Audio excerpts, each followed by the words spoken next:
ఇటీవల రామోజీరావు అవార్డుల కార్యక్రమంలో చంద్రబాబు నాయుడు గారు రేవంత్ రెడ్డి గారు పక్క పక్కనే కూర్చొని సరదాగా జోకులు వేసుకుంటూ నవ్వుతూ ఉంటే ఆ సీన్ చూసి తెలుగుదేశం పార్టీ వాళ్ళు మురిసిపోయారు. చంద్రబాబు నాయుడు గారి కెపాసిటీ ఇది, కాంగ్రెస్ ముఖ్యమంత్రిగా ఉంటూ కూడా రేవంత్ రెడ్డి గారు చంద్రబాబు నాయుడు గారి దగ్గర ఎలా ఉన్నారో చూడండి అంటూ పెద్ద ఎత్తున ప్రచారం చేసుకున్నారు. అయితే తెలుగుదేశం పార్టీ వాళ్ళు ఎంజాయ్ చేసినట్టుగా ఆ దృశ్యాల్ని కాంగ్రెస్ వాళ్ళు ఎంజాయ్ చేయలేకపోయారు. ఒకవైపు బీజేపీతో కలిసి ఉన్న చంద్రబాబు నాయుడు గారితో రేవంత్ రెడ్డి గారు ఇంత క్లోజ్ గా ఉండడం ఏంటి? అసలు ఇది కాంగ్రెస్ సిద్ధాంతం కాదు కదా. రేవంత్ రెడ్డి ఇప్పటికీ తెలుగుదేశం పార్టీ నాయకుడుగానే ఉన్నారు. వాళ్ళు కూడా మా పార్టీ నాయకుడే రేవంత్ రెడ్డి, కాంగ్రెస్ పార్టీ తరఫున ముఖ్యమంత్రిగా ఉండొచ్చు, అయినా కూడా ఈయన ఎప్పటికీ కూడా చంద్రబాబు నాయుడు గారి శిష్యుడే అన్నట్టుగా తెలుగుదేశం పార్టీ వాళ్ళు చూస్తున్నారు అన్న భావనతో, ఆవేదనతో తెలంగాణ కాంగ్రెస్ నాయకులు కానీ కార్యకర్తలు కానీ దాన్ని పెద్దగా ఎంజాయ్ చేయలేదు.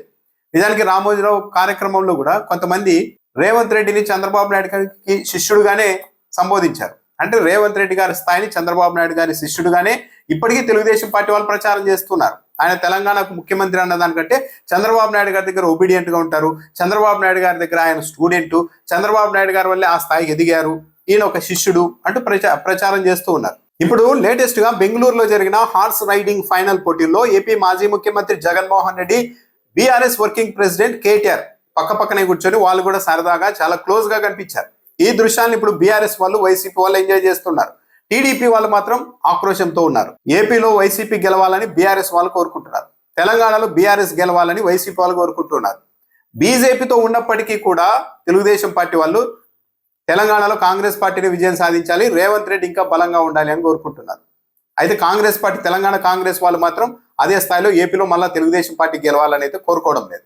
అంటే రేవంత్ రెడ్డికి తెలుగుదేశం పార్టీకి మధ్య ఉన్న సంబంధం ఇది. ఇంకొకరైతే అమరావతి విషయంలో ఏదైనా మాటలు మాట్లాడితే అది అమరావతిని అవమానించడం, ఆత్మగౌరవం, ఏపీని అవమానించడం అని ప్రచారం చేస్తారు. కానీ రేవంత్ రెడ్డి గారే డైరెక్ట్ గా ఒక ఇంటర్వ్యూలో ఏపీకి అమరావతి అన్నది ఒక పెద్ద గుదిబండ, చంద్రబాబు నాయుడు గారు చాలా సీనియర్, నారా లోకేష్ చాలా జూనియర్, వాళ్ళ ఏజ్ ఫ్యాక్టర్ కూడా ఏపీకి ఇబ్బంది అని మాట్లాడారు.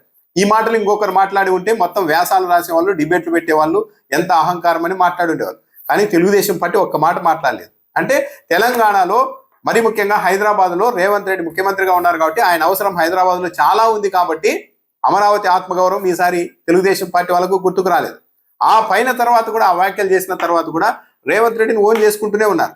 మొన్న జూబ్లీ హిల్స్ ఎన్నికల్లో తెలుగుదేశం పార్టీకి ప్రధాన మద్దతుగా ఉండే సామాజిక వర్గం వాళ్ళు ఓపెన్ గా కాంగ్రెస్ పార్టీకి, రేవంత్ రెడ్డికి ప్రధానంగా రేవంత్ రెడ్డి బలపడాలి అన్న ఉద్దేశంతో మద్దతు ఇచ్చారు. ఈ విషయాలన్నీ గమనించిన తర్వాత బీఆర్ఎస్ వాళ్ళకు కూడా విషయం అర్థమైపోయింది. ఇక్కడ విచిత్రమైన అంశం ఏంటంటే బీఆర్ఎస్ అధికారంలో ఉన్నంతసేపు హైదరాబాద్ లోని తెలుగుదేశం పార్టీ మద్దతుదారులు, వ్యక్తులు, పెద్ద పెద్ద పారిశ్రామికవేత్తలు వీళ్ళు కూడా బీఆర్ఎస్ కు, కేటీఆర్ కు చాలా ఒబీడియంట్ గా ఉండేవాళ్ళు, కేసీఆర్ వీళ్ళకి.